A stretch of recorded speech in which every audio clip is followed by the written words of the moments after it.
आगाज में आपको बताएं कि निगरां वज़ीर-ए-आज़म अनवारुल हक काकड़ ने सेनेट की मेंबरशिप और बलूचिस्तान अवामी पार्टी के ओहदे से इस्तीफा देने का ऐलान कर दिया है। ट्विटर पर लिखा कि निगरां को वापसियों से बालातर और गैर जानिबदार होना चाहिए, इसलिए वो पार्टी ओहदा और सेनेटरशिप छोड़ देंगे। इंतखाबात शफाफ होने चाहिए। निगरां वज़ीर-ए-आज़म कल यौम आज़ादी पर ओहदे का हल्फ उठाएंगे।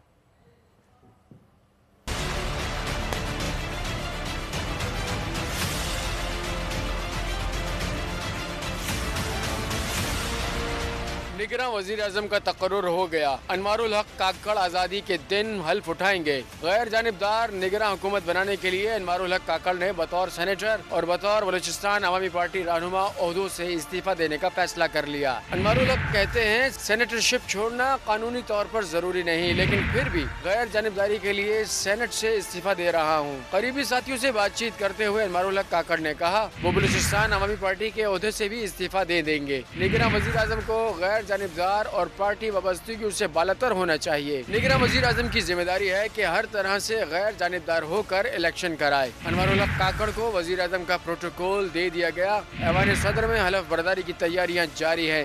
सदर मुमलिकत डॉक्टर आरिफ अलवी निगरां वज़ीर आज़म से हल्फ लेंगे। अनवारुल हक काकड़ मुल्क के 8वें और बलूचिस्तान से ताल्लुक रखने वाले दूसरे निगरां वज़ीर आज़म होंगे।